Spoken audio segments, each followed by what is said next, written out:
What would you do if the last words of one of the most famous people on Earth were spoken only to you, and you kept them hidden for 20 years? Not out of fear, not out of guilt, but out of respect and the weight of knowing that what you heard would change how the world remembers her forever. Because on one of the darkest nights in modern history, when flashing cameras lit up a tunnel in Paris and chaos swallowed everything in its path, there was one man who stood just inches away from Princess Diana as her life slipped through his hands. And for 2 decades, he said nothing. Until now. It was just after midnight on August 31st, 1997. Paris was quiet, the kind of quiet that only exists in the early hours when the city finally exhales. But that calm didn't last long. A black Mercedes-Benz sped through the streets, moving fast, too fast, trying to escape something that refused to let go. Behind it, a swarm of paparazzi chased relentlessly. Motorbikes weaved through traffic. Cameras flashed like lightning in the dark. It wasn't just a pursuit, it was a hunt. Inside that car sat a woman who had spent years trying to escape this exact moment. A woman who had once been the face of royalty, but never truly felt like she belonged in it. She was tired, exhausted, and still being chased. Then, in a matter of seconds, everything changed. The car lost control. Metal screamed against concrete. And the world, without realizing it yet, lost something it would never get back. Minutes later, emergency responders were called to the scene. Among them was a firefighter named Xavier. To him, it was just another call. A serious accident in a tunnel. No names, no headlines, no indication that history had just been rewritten. He arrived expecting the worst. What he found was chaos. The car was completely destroyed, wrapped around a concrete pillar. The air was thick with smoke and confusion. And surrounding it all, cameras, flashing, clicking, watching, not helping. Inside the wreckage were 3 motionless bodies. The driver, gone, the man beside him, also gone. And in the back seat, 2 more. One of them was barely breathing. The other was a woman, blonde, still, fragile but alive. Xavier didn't know who she was. Not yet. All he saw was someone fighting to stay alive. He moved quickly.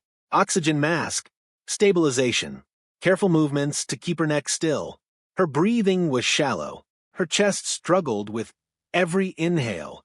There was blood, but not nearly as much as he would have expected from a crash like this. That was the first illusion, because what no one knew at that moment was that the real damage was hidden. Deep inside her chest, something catastrophic had already happened. But on the outside, she didn't look like someone who was dying. And that's what made what happened next so haunting. As Xavier leaned closer, trying to keep her conscious, her eyes slowly opened. She looked at him, not like a princess, not like a global icon, but like a human being who didn't understand what had just happened. And then she spoke, softly, confused, almost like she was asking a question no one could answer. "Oh my God, what's happened?" That was it. No dramatic farewell. .no final message to the world. .no poetic ending. Just confusion. Just a moment of raw humanity. And then silence. At that moment, Xavier still believed she would survive. Her pulse was there. Her breathing, though weak, was steady enough. Her injuries didn't appear fatal. He had seen worse, and people had lived. So he held on to that hope. He stayed with her as they carefully removed her from the wreckage. Every movement was slow, precise, deliberate. Time stretched.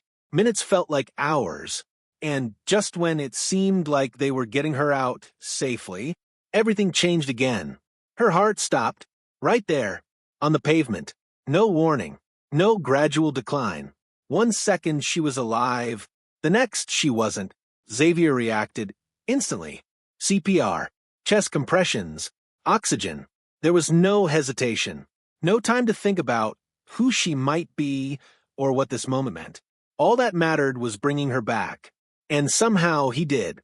Her pulse returned. Her breathing came back. For a brief, fragile moment, it felt like they had pulled her back from the edge. She was rushed into the ambulance. Alive, but only just. And still, no one at the scene fully understood what they were up against. Because the injury that would take her life wasn't visible. It wasn't dramatic. It wasn't something you could fix quickly.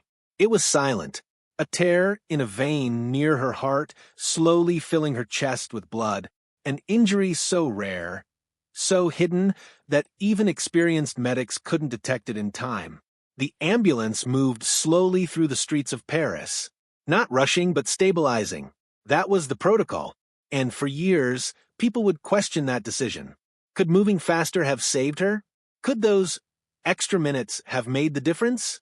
No one knows. But what we do know is that inside that ambulance, her condition was slipping. Quietly, irreversibly. At the hospital, a full team was waiting. Doctors, surgeons, specialists, all ready to save the most famous woman in the world.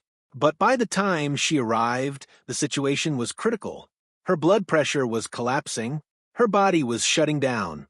And when her heart stopped again, this time on the operating table, doctors did everything they could. They opened her chest. They tried to repair the damage. They fought for her life with everything they had. But some injuries can't be undone. At 4 a.m., the fight ended. She was gone, 36 years old. But while the world woke up to the news in shock and disbelief, one man carried something no one else did: the memory of her final words, the sound of her voice in those last moments, and for 20 years, he kept it to himself. Why? That question haunted people once his story finally came out. Why stay silent for so long? Why not tell the world what she said? The answer wasn't dramatic. It wasn't about secrets or conspiracies. It was about responsibility. As an emergency responder, Xavier was bound by strict rules. Speaking publicly about incidents, especially involving someone so high-profile, was forbidden. But even beyond that, there was something deeper: respect. Because to him, she wasn't a symbol. She wasn't a headline. She wasn't Princess Diana. She was just a woman he tried to save, a woman who looked at him in her final moments and asked a simple question. And maybe that's how he believed she deserved to be remembered. But to truly understand why that moment mattered, you have to go back to a time before the cameras, before the fame, before the world knew her name. Because the story of that night didn't begin in a tunnel.